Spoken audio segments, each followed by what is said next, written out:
새벽빛 묵상 빌립보서 1장 1절에서 11절. 사도 바울은 빌립보 교인들에게 편지를 씁니다. 자신을 종이라고 소개합니다. 그리스도의 노예. 고대의 노예가 되기를 바라는 사람은 아무도 없었습니다. 그에게는 선택하고 행동할 권리가 주어지지 않았습니다. 침묵할 권리조차요. 만일 그가 노예라면 거기서 벗어나기 위해서 할 수 있는 일이 있다면 뭐든지 하려고 했을 겁니다. 그러나 바울은 자신이 채찍질을 당해서 주인의 말을 듣는 것이 아니라 자발적으로 기쁨으로 주인을 그리고 주인이 섬기기 원하는 사람들을 섬깁니다. 그리고 그것은 바로 우리가 믿는 예수님께서 먼저 그런 종의 삶을 사시고 또한 죽으셨기 때문입니다. 예수님은 섬김을 받으러 온 것이 아니라 섬기러 오셨다고 말씀하셨죠. 빌립보서 2장 7절에서도 예수님은 궁극적인 노예였다고 찬양합니다. 그래서 자신도 종이라는 사실을 영광스럽게 여깁니다. 이렇게 복음의 가치는 세상의 가치를 전복시킵니다. 우리는 자유롭지만 결국 어떤 가치와 사상과 이념, 인생과 행복에 대한 개념에 따라 살게 됩니다. 우리는 다 주체인 것 같지만 사실은 다른 주인 아래에서 살아가는 겁니다. 돈, 명예, 건강, 행복, 세상이 주입한 가치들 혹은 평범하고 안정된 삶이라 할지라도 말이죠. 그리스도를 섬기는 것은 억압이 아닌 해방입니다. 부모가 자녀에게 아낌없이 해주면서도 기쁨을 느끼듯이 사랑은 섬김으로써 기쁨을 느끼게 됩니다. 빌립보는 로마 식민지였고 빌립보 사람들은 로마 시민권을 자랑했습니다. 당시의 주님이란 로마 황제 시절을 뜻했죠. 빌립보 성도들은 로마와 황제가 부리는 허세와 충성에 대한 요구 속에서 살아갔습니다.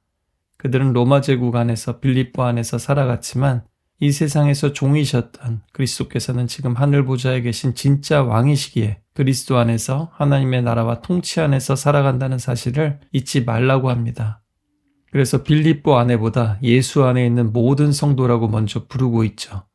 로마 시민 이전에 하늘 시민권자임을 잊지 말라는 겁니다. 오늘날처럼 그때도 편지를 쓸 때는 안녕을 기원했습니다.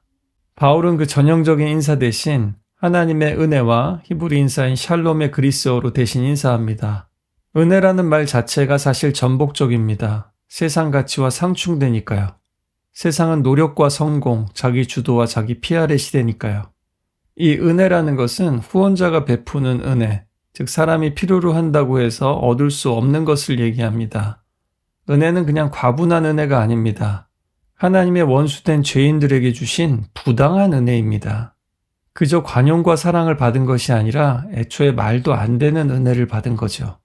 왜냐하면 사람들의 생각과 행동 깊은 곳에는 사랑받을 만한 것이 아니라 하나님의 분노를 유발시키는 죄성이 있기 때문입니다. 그것을 인정하지 못한다면 아직 자신의 영혼을 직면조차 못했다는 뜻도 됩니다. 바울은 따라서 평화라는 단어를 붙이면서 하나님의 원수된 죄인들이 이제 예수님의 보혈을 통해서 하나님과 화평을 누리게 되었다고 찬양하는 거죠. 놀라운 것은 바울은 지금 감옥에 있었습니다. 정확히 말하자면 그는 로마 시민이었기 때문에 가택 연금 상태에 있었습니다. 그렇기에 그는 지금 사슬에 매여 있지만 글도 쓰고 면회 온 사람들도 만날 수 있었습니다. 그럼에도 그는 쇠사슬에 매여 있었고 또 감시와 통제 속에 있었습니다. 그러면서 항상 언제나 각 사람으로 인해서 기뻐한다고 말했습니다. 너희를 기억할 때마다 하나님께 감사한다고 합니다. 바울의 감사는 기도로 이어지고 그 기도는 기쁨으로 터져나왔습니다. 기쁨은 상황의 열매가 아니라 하나님이 지금도 일하고 계시다라는 믿음의 열매죠. 그러면서 이렇게 또한 고백합니다. 너희 안에서 착한 일을 시작하신 그리스도께서 주 예수의 날까지 그리스도의 날까지 이루실 것을 확신한다. 자신도 언제 풀려날지 모르는 처지에서 별로 착해 보이지 않는 상황에서 하나님의 착한 일을 확신합니다. 사람들은 변덕스럽지만 하나님은 자신이 시작한 일을 신실하게 반드시 끝내시기 때문입니다. 바울은 지금 무언가 다른 눈으로 세상을 보고 있는 것 같죠. 빌립보 사람들은 바울이 전한 복음을 들었고 그들 안에 무언가 꿈틀거리기 시작했습니다. 처음엔 마음의 떨림이었을지도 모릅니다. 아니면 성찬을 하는 그 식탁 위에 빵 조각 하나를 떼는 그 손길의 떨림이었을지도 모릅니다. 남의 일을 내일처럼 뜨겁게 기도하는 그 방의 울림, 모임이 끝날 때 주머니에 모으는 동전이 부딪히는 그 울림이었을지도 모릅니다. 그러나 그것은 분명히 하나님이 시작하신 일이었습니다. 바울은 지금도 멀리서 그것을 보고 있습니다. 지금도 편지로 또 구금 중인 바울을 위해 필요한 물품과 영치금을 가지고 온 그 손길, 그리고 기쁜 소식과 멀리서 전해지는 기도의 소리, 그 울림과 떨림을 느끼고 있습니다. 바울은 많은 교회 편지를 썼지만 빌립보 교회는 더 특별합니다. 그들이 바울의 마음속에 있다고 하고 예수 그리스도의 심장으로 너희 무리를 사모한다고 말합니다.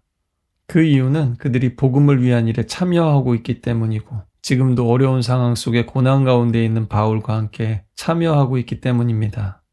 이 참여, 동역하는 관계 혹은 코이노니아라는 말은 교제로 번역되지만 따뜻한 우정의 감정을 훨씬 뛰어넘습니다. 이것은 사업적인 파트너십에 상업적인 뉘앙스도 가지고 있고 단순한 감정을 넘어선 확고한 헌신을 뜻합니다.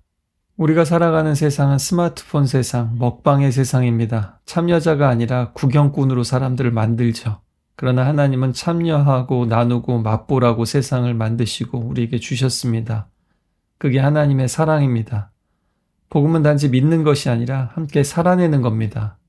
그리고 바울은 빌립보 교인들을 위해서 기도합니다. 그들의 사랑이 지식과 모든 분별력으로 풍성하게 되기를 먼저 구합니다.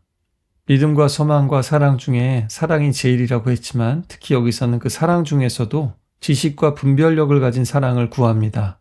지식이 없는 사랑은 감상주의에 빠지기 쉽고 질척거리게 됩니다.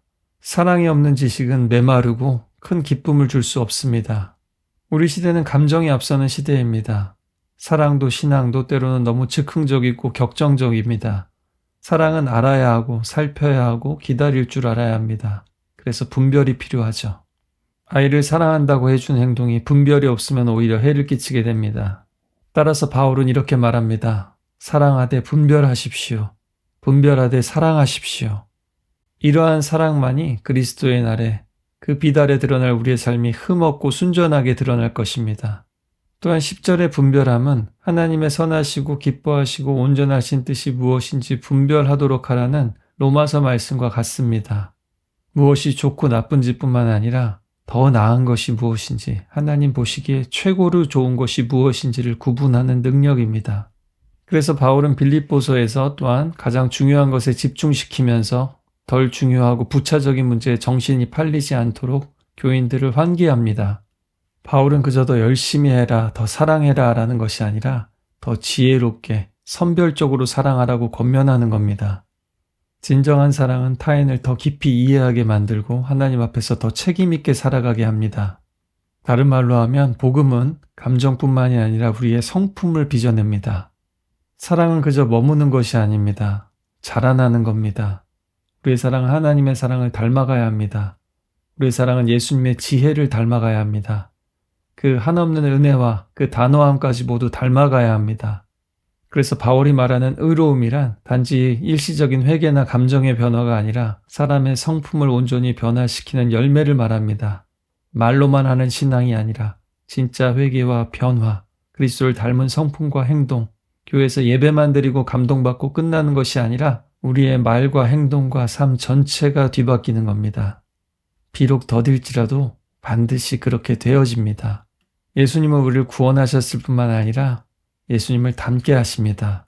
그리고 그것은 지금 이 순간에도 진행 중입니다.